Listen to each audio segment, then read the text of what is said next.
बिहार विधानसभा चुनाव में जो काम चिराग पासवान ने जेडीयू के साथ किया था, वही काम गोपालगंज में ओवैसी ने आरजेडी के साथ कर दिया। बीजेपी के लिए इस बार जीत काफी मुश्किल थी।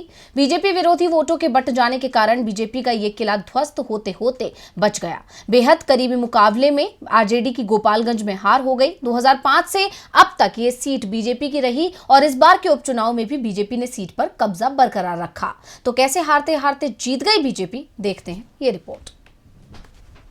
देश के 6 राज्यों में हुए 7 विधानसभा सीटों पर उपचुनाव के नतीजे साफ हो गए हैं। इन कुल 7 विधानसभा सीटों पर 3 नवंबर को वोटिंग हुई थी। इसमें सबसे दिलचस्प और करीबी मुकाबला बिहार की गोपालगंज विधानसभा सीट पर देखने को मिला। गोपालगंज में आरजेडी और बीजेपी के बीच मुकाबला कांटे का रहा। यहां करीबी मुकाबले में बीजेपी को जीत हासिल हुई। गोपालगंज में मतगणना के 24वें राउंड तक बीजेपी की प्रत्याशी कुसुम देवी को 70,053 वोट मिले, जबकि आरजेडी के मोहन प्रसाद गुप्ता को 68,259 वोट मिले।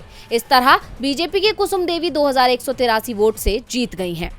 ये सीट बीजेपी विधायक सुभाष सिंह के निधन की वजह से खाली हुई थी। यहां से लालू यादव के साले और आरजेडी के सांसद रहे साधु यादव ने अपनी पत्नी को बहुजन समाज पार्टी से चुनावी मैदान में उतारा था। गोपालगंज को लेकर जो आंकड़े सामने आ रहे हैं, वो बता रहे हैं कि अगर बीजेपी विरोधी वोटों का विभाजन नहीं होता तो नतीजे कुछ और होते। आरजेडी उम्मीदवार की हार की सबसे बड़ी वजह ओवैसी की पार्टी AIMIM के कैंडिडेट रहे। वैसे तेजस्वी यादव की मामी इंद्राणी देवी भी करीब 8,000 मत पाने में कामयाब रही। अगर तेजस्वी की मामी और ओवैसी गोपालगंज में चुनावी फैक्टर नहीं होते तो बीजेपी के लिए अपना किला बचा पाना बेहद मुश्किल था। आरजेडी को सबसे बड़ा झटका ओवैसी के उम्मीदवार ने दिया है। 18वें राउंड के बाद में आरजेडी को जिन अल्पसंख्यक वोटों पर भरोसा था, वो ओवैसी के खाते में चले गए।